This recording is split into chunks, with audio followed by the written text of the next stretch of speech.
Hello everybody, welcome back to Kanga TV, home of North Melbourne fans, and welcome to my first Q&A of season 2025. I thought I would open the floor up to you guys for this video and answer any burning questions that you maybe had ahead of the new season starting. If you ever want to join in on Q&As, I'll usually post them on Instagram and on X, Kanga TV show, but as always, you can send an email in if you have anything you want to say, anything you want to ask, kangatvshow@gmail.com, and over on Facebook as well. I'm not as active on Facebook. I will get better at it, I promise, but it's just Kanga TV show over there as well. I do appreciate all of you asking your questions and your interests, and hopefully I answer them to the best of my ability. I just want to put a disclaimer out there. These are just my opinions. I don't have any insider knowledge on the club. I just wanted to clear that up. First and foremost, all of these answers are just based off my gut feeling or my opinion, but no official insider words. I do apologize for that one in advance, but hopefully I answer your questions as best as I can, and hopefully you guys enjoy. Let's just get straight to it. Okay, first question, favorite current and all-time players. I think everyone knows this one is my all-time favorite player is Hugh Greenwood. I think it just goes beyond what he did on the field though. He just was so special to me. We have a really, really special bond. We still speak very regularly, despite the fact that he left North about 6 months ago now. I'm just so lucky to have met him and to share the relationship and bond that we do have. I also loved Jasper Pittard when Jasper was at North. I think a lot of people would remember that as well. But in terms of like all-time favorite players based on like output and maybe on field more, Lindsay Thomas was probably one of my favorite players. I just loved the way he went about it. He was very much a heart on sleeve kind of player. He would do anything for his teammates, anything for the jumper, and obviously a lot of people outside of the club hated him, but I think for that same reason North fans just loved him, that he would just absolutely leave nothing in the tank week in, week out. So I was a massive LT fan. I also loved Daniel Harris when he was at North. I think from the outside probably quite underappreciated. He was such an important inside contested player for us for so long in those sort of early to mid 2000s, and I think that can often be forgotten about from not even just externally, but also like the casual North fan maybe doesn't get the recognition that he deserves.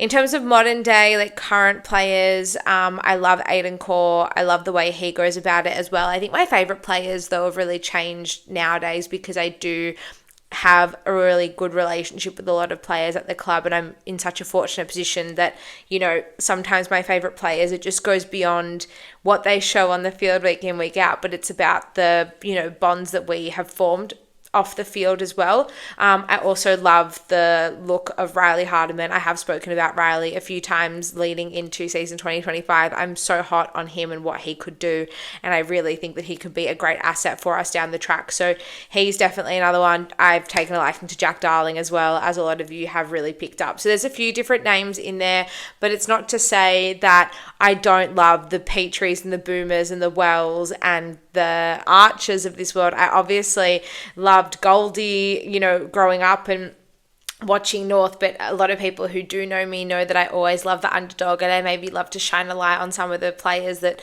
don't really get the credit I think they deserve. So there's just a few names there for you, but if I had to put it down to like one complete package and player, I'd probably say Lindsay Thomas was my all-time, like, and that's Hugh Greenwood aside. I think LT is definitely like my all-time favorite. Okay, let's talk about some footy in season 2025. Do you think Clarko is under pressure if North don't improve in 2025?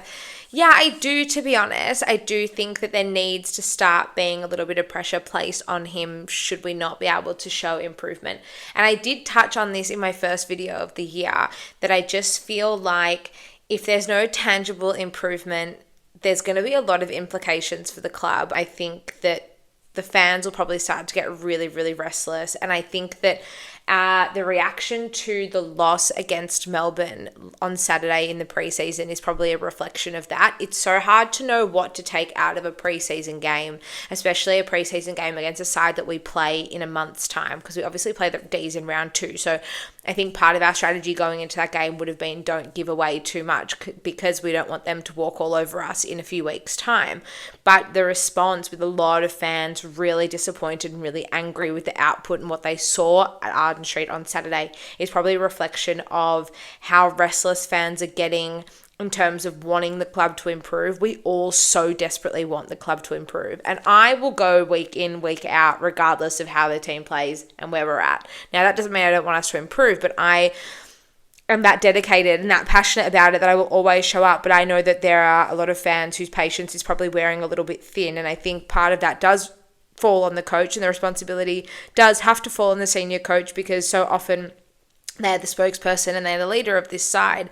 And there's so many people and so many elements that make a football club work and make it run successfully.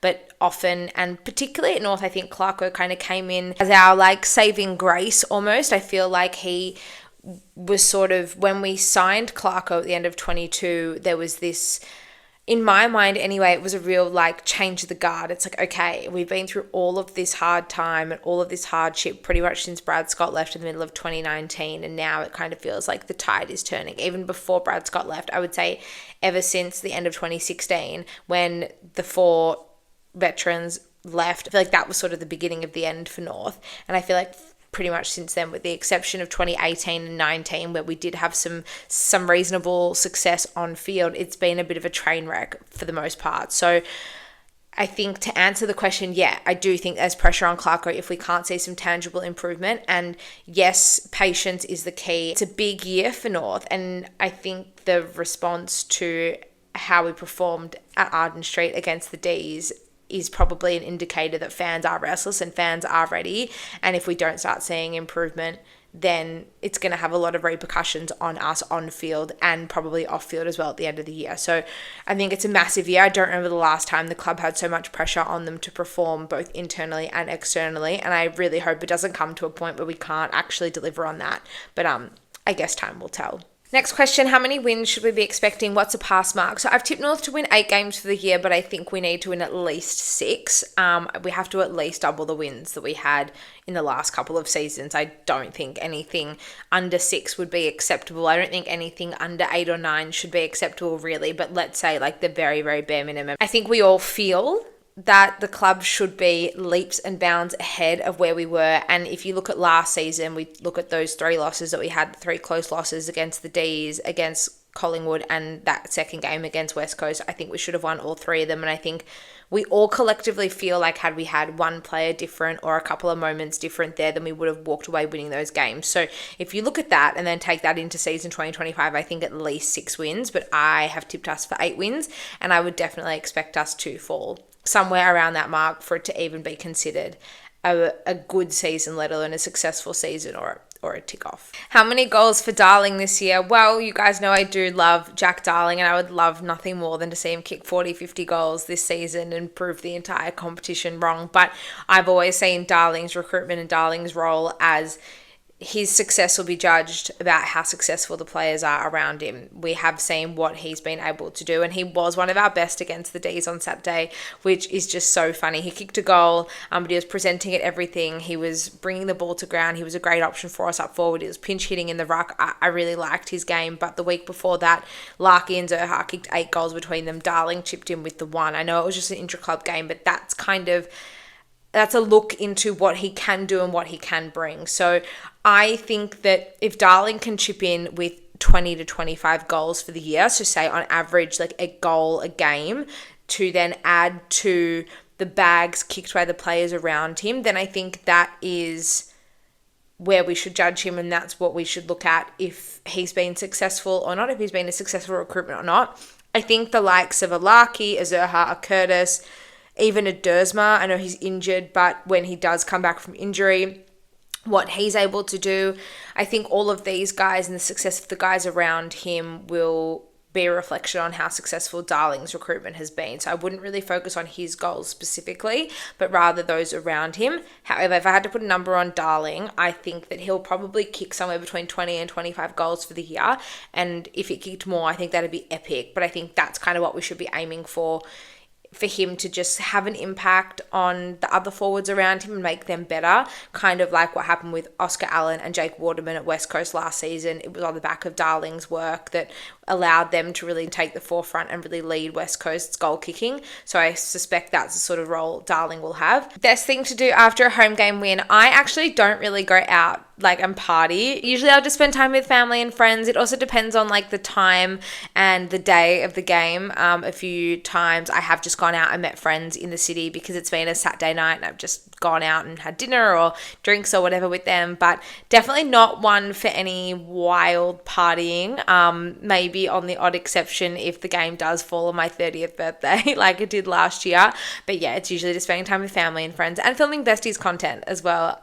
The pre-game wanderings and post-game wanderings have become such a big part of my footballing experience over the past 12 months, and I definitely want to continue that because sharing the win with you guys, albeit they're rare, it is definitely some of the best content I've filmed in my life. We've had so much fun. I've met so many of you post-game as well, so hopefully a few more opportunities to do that this season as well. Is there a ceiling? Is this the group which takes us to the grand final? I think we're starting to get there. I think we clearly have a lot of very, very young talent, so they do need to start getting a bit of experience under their belt, and I do think there's players in there that won't be part of our next grand final side because A, of age, or B, I just think that they're players that we could improve upon.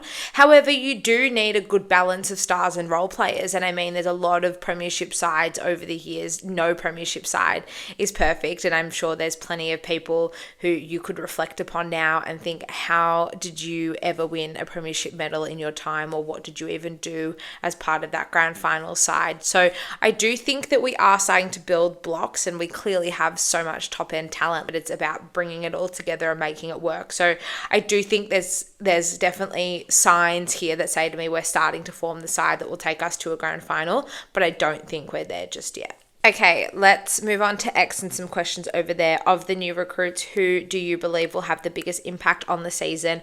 I've obviously spoken about Darling and the impact he's going to have up forward. I think Parker and Daniel will also have a really great impact. Of the three of them, and I'm not going to talk about Constanti because I just don't know what exactly he's going to bring to North, whereas we know the other three will slot straight into this side and be so important for us. I think Daniel probably is the most important player out of the three, and he's going to have the biggest impact on the season on a whole. I just think we struggle so much with execution and disposal out of our defensive 50. So often that last kick out of our backline has resulted in a turnover, and the opposition has been able to get repeat entries into the attacking 50 and ultimately puts our backline under pressure. And, you know, the second, third, fourth entries, at some point the backline is only going to be able to take so much heat. So having such a clean ball user like Caleb Daniel, he just looks so calm under pressure. He makes really, really good decisions and he executes really well. I think he's exactly the kind of player that we needed, and I think he's going to make such a big difference to us and just alleviating pressure off our key defenders. Aiden Core spoke a lot about this in our Shin bonus story when we sat down and had a chat. He said, you know, there's only so much that the key defenders can actually do. They don't have support higher up the ground, and I think part of that is our poor disposal out of our defensive 50, and turning the ball over has been a massive issue for quite some time. So I think bringing Daniel in has been a massive coup for us, and I think a lot of people at the time thought, oh, we're giving away way too much for him, but he's actually exactly what we need, and already he's been able to impact our game and really change that part of our game. I think now the next step is being able to add somebody else, because he can't do it alone. He can't be the only person doing it. We did have Zach Fisher in that role last season, and then we had Colby McKercher doing it as well, and we had Harry Sheasel doing it the year before. I really think that now we need to have someone there to assist him. I think Riley Hardiman could be that player for us. So I think we'll obviously get leadership from all three of them. We obviously know Darling will alleviate pressure off our forward line, and we know that Parker will add some much needed leadership in the middle of the ground, and he can also push forward and give us some real experience where needed. But I think Daniel is probably going to be the one that's going to have the biggest impact on the side and on the general play, and have the ability, I guess, to change the dynamic the most for us of all of those players. Next question, who do you think has the most to prove this year? Who's lacking behind the rest and will be fighting for a spot in the 22? I guess most approved maybe Will Phil. I think we're all kind of sitting here and he's shown so much already over the preseason that we think that he really can have a massive year this year. Hopefully he's over his glandular fever, and I think he's really determined to make a statement and maybe break into this side permanently. I do think that Cam Zurhaar needs to have a big year as well. He signed the big 5-year deal. He's got Eddie Ford probably pressuring him in the wings. Eddie Ford probably only got a 1-year extension because Cam Zurhaar signed for 5 years. But in my mind, I think Cam Zurhaar probably does have a lot to prove and probably needs to put in a little bit more work to prove that he should be in this side week in, week out, not just based on what he can do, but actually delivering it and actually doing it. I think, and I said this at the start of last year, is that I think Cam Zurhaar has to prove to us as much as we have to prove to Cam Zurhaar as to why both should remain together, why Cam should stay in the side and at North Melbourne, and I stand by that. I know he's got the big contract and he obviously wanted to stay, so now you've got to prove it, because I do think there are players waiting in the wings, and Eddie Ford does add so much to our side when he's in there, but I don't know if you can play Ford, Zurhaar and Paul Curtis all in the same forward line, potentially when Dersma comes back in as well. So I think that Zurhaar and Will Phil definitely have the most to prove. I think Eddie Ford will probably be in and out of the side a little bit. I think Zach Fisher is another one to watch. I think Caleb Daniel's definitely taken his spot. Fisher's injured at the moment, but he'd be looking to press and move back into that side, but it's hard to know where he would fit in there at the moment. I also think that Darcy Tucker and Luke McDonald will need to fight hard, because I don't think you can play both of them in the same side anymore. I think we need to start moving guys like Shees and Colby up the field and potentially start bringing in Riley Hardiman. I'm going to mention him again, but maybe start bringing someone like a Hardiman or a Goda into the side to help Daniel and be that real attacking defender and help clear the ball out of our defensive 50.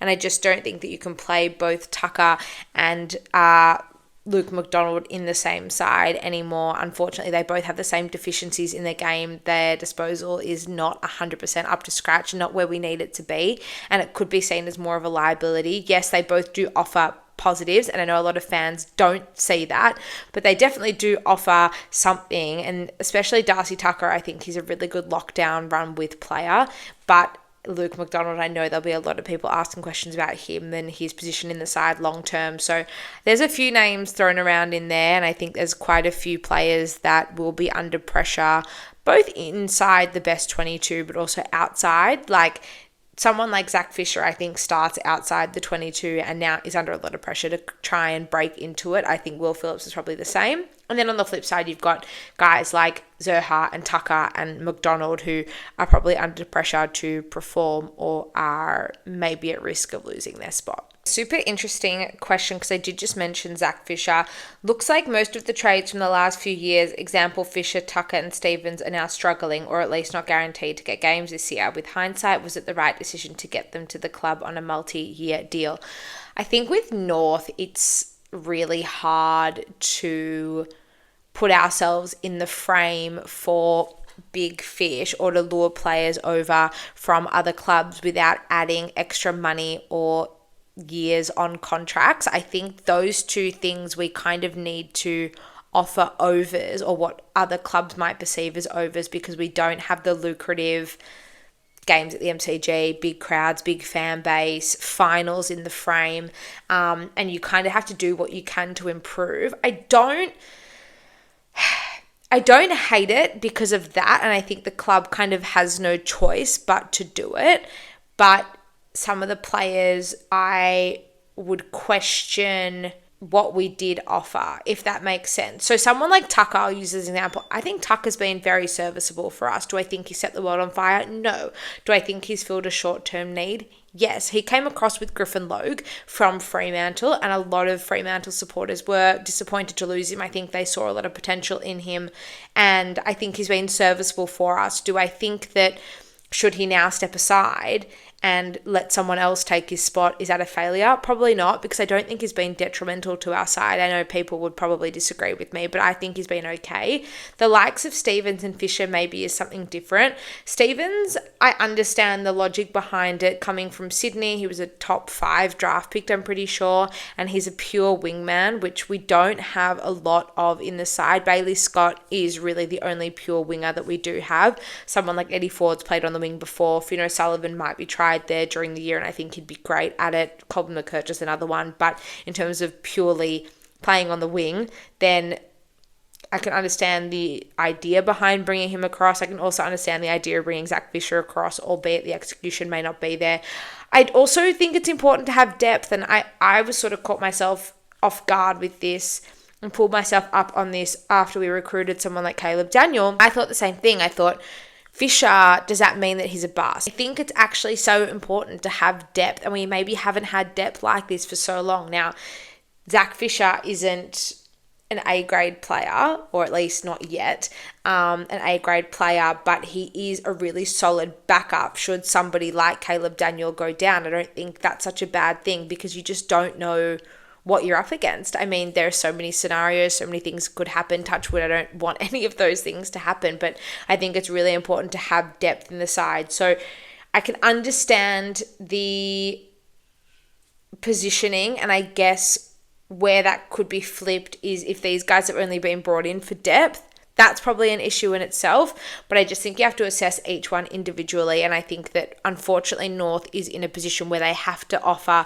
lucrative contracts, be it length or be it money, and ensure that these players have some security, even though a lot of them could be a risk just because of where we are and the position we're in, being a small Melbourne club struggling at the bottom of the ladder, and that's sort of the reality, and it's been like that for quite some time. So I think we might not like it, but we have to do it, and I'm comfortable with it, but I'm only comfortable with it for so much longer if some of these guys start to flourish. If the likes of Daniel or the likes of Fisher can't ever make it right, or, you know, maybe to a lesser extent Parker and Darling, because we know what we're getting ourselves into with them, but if they can't at least deliver on the promise and on our expectation to a degree, then maybe I'd have a different opinion.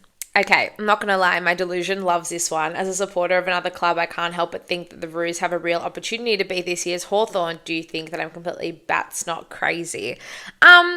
No, I love it. I obviously think every year we're going to win the flag. So this just, like I said, feeds right into my delusion. But I think anything can happen, and the tide can turn so quickly, and so many people that I've spoken to at other clubs or at North who have played for other clubs, they do say the tide can turn really quickly. I think it's really hard at the moment to see it just because of Saturday's result, and I don't want to hang my thoughts and opinions on one preseason game in 35-degree heat at Arden Street, but I don't want to get ahead of myself. I guess maybe that's a protection mechanism as well. I really do think anything is possible, and I really think that once we click, we can actually get the ball rolling, and we did see that. We got on a roll of, 10, 11 games last season, albeit we didn't win a lot. We only won 3 of those games, but we saw what happened when we did get on a roll and we started to grow in confidence. I think we can do that and maybe even take it up a notch this season, so I'd love to think that is possible, and it maybe is possible.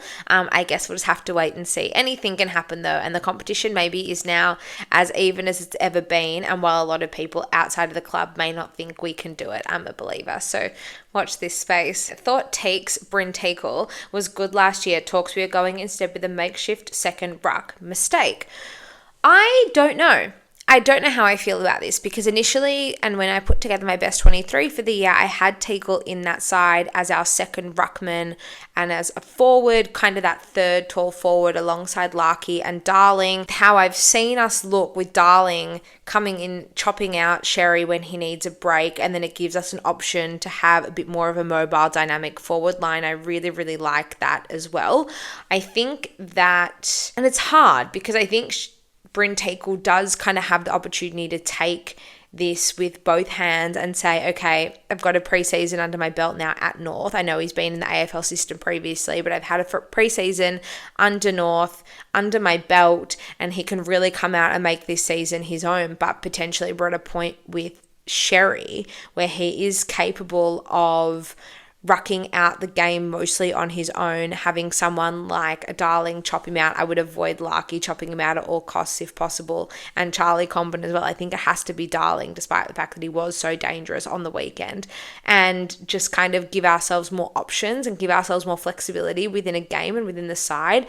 Having 3 tall forwards doesn't give us a whole lot of flexibility, and I know it's really great because it gives us height, sure, but we do have a lot of those medium-sized forwards in the likes of Curtis and Zerha, obviously, when Dersma comes back in, midfield role, and then rotate up forward, and then you've obviously got the likes of Sheasel and LDU who also can kick goals, and then do we go with a Constanti, do we go with a Hansen Jr.? Like, I think that not having Teakle there and having a hybrid second ruck is probably a better option, just it gives us more flexibility. However, if Teakle was able to stamp himself on the side and make a case as to why he shouldn't be dropped, then go for it. Like, I definitely am a fan of that idea. I had him in my best 23, but I guess I never really thought that Sherry was ready to ruck solo and Darling would be able to chop him out. And the other thing is that Taylor Goad has come on in leaps and bounds. His improvement over the offseason has been astronomical. I don't think any of us at the end of last season expected him to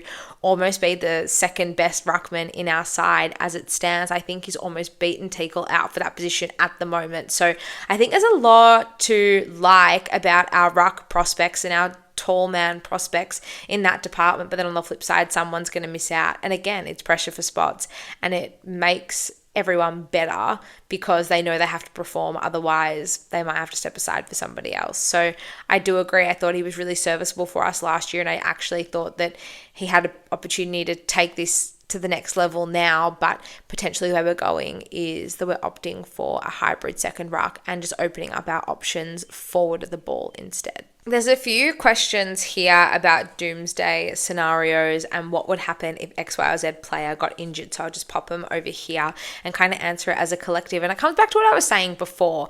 And yes, it might look bad that, you know, we see potential in the likes of a Stevens or a Fisher or a Tucker or a Teakle or a Goad, and these guys just aren't getting games. But then on the flip side, we are prepared if someone does go down. I think the main game is continuity, and I think consistency is going to be key for us to improve. It's not necessarily about the personnel all the time, but it's about the personnel and having consistency and having the same group of players just about playing week in, week out. In terms of our backline, Callan Dawson held up really, really well last year. I think a lot of people have probably forgotten about him, and I think he'd be a really great addition into the side should we need to call on him. We also have Will Dawson. He is injured and coming back from injury, but he also showed a bit of potential and a bit of promise in the few games that he played last year. I also really liked what I saw from Matt Whitlock in the preseason hit out as well, the intra-club game a couple of weeks ago at Arden Street. In the middle of the ground, we have a plethora of midfielders to choose from. I don't even need to touch on that. And then up forward, we do obviously have Teakle, we've got Toby Pink, and then within that side, we can shuffle magnets too. Charlie Comben can go forward if need be. I just think that this is one issue we've had for so long, is that we've had such a thin level of quality players, but now hopefully we're starting to build a little bit more depth, and that will not only put pressure on the side to perform, but also on the flip side, if someone gets injured, then we do have appropriate cattle to replace them. So I hope that answers the question, but I think we are in the best position we have been for a while to be able to tackle any injury issues. And touch wood, we've had pretty clean run of injury the past season and a half. So hopefully we can continue that and this won't even be an issue. Couple of questions here. LDU re-signing. I think there's a lot of worries at North Melbourne if we haven't improved at all by the midway point of the season, and LDU not re-signing would be one of them.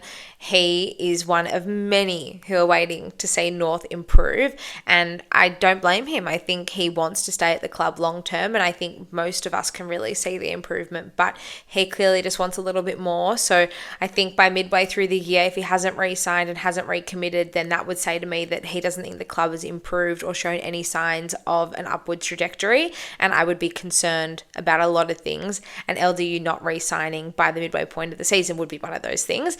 Matt Whitlock, I touched on it before. I was really impressed with him in the intra-club game. I'd love to see him running out there. I think it really depends on where we see him playing, if we want to play him in defence, if we want to play him up forward, if we want to swing him back and forth.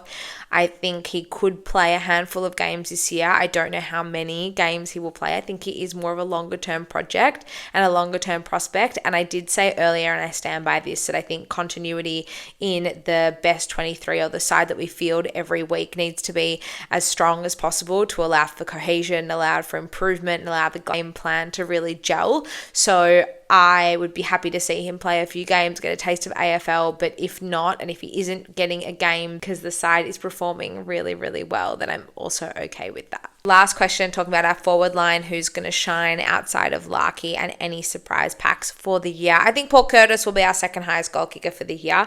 I haven't spoken about him in this video yet, but I love Paul Curtis. I actually tipped him to be our leading goal kicker, period, for the year. I think he is just that X factor, that real wow player, and he can create something out of nothing. And I think the addition of Darling will really help him as well, because he can do it in the air, but he can also do it below his knees, and he's a really, really great option when it comes to crumbing and just the opportunistic goals. He plays like a small forward in that respect, and I think that having Darling in the side will really play to his advantage and maybe help him just be creative and put his own spin on the game and give him a bit of freedom to do what he needs to do. So PC is definitely the one for me outside of Larky in front of goals. I'd love to see Hansen Jr. break into the side. I think that if we can find a genuinely good, exciting, dynamic small forward, a creative small forward, then A, it's something we really, really need, and B, it can just enhance our side so much. I think he has the potential to do so. Although against the D's, he was playing higher up the ground. He wasn't playing too close to goal. Jacob Constanti did do a few nice things in that game against the D's, but neither of them showed me enough that I would clearly have one over the other. I think Zach Fisher having a test and run up forward could also be an option when he is okay and in the clear from injury. We know that he's been able to do that. He had time up forward at Carlton, and he did actually contribute really, really well on the scoreboard. So I think there are a few names there that I'd like to see us try up forward throughout the season. Hopefully we can land on one of them, and one of them having a really, really positive impact on the side and a really damaging impact on the side in 2025. That is where I will leave it for today. Once again, thank you so much for sending in all of your questions. If you ever want to chat anything North, feel free to reach out on socials, Kanga TV Show on X, Instagram, Facebook. You can also send an email. You can also comment down below. I try and respond to everybody's comments. Sometimes I do fall behind. I do apologize. Thank you once again so much for watching this video, this Q&A. If you like these sorts of videos, let me know, and I will definitely do more of them throughout the season. But until next time, go Roos.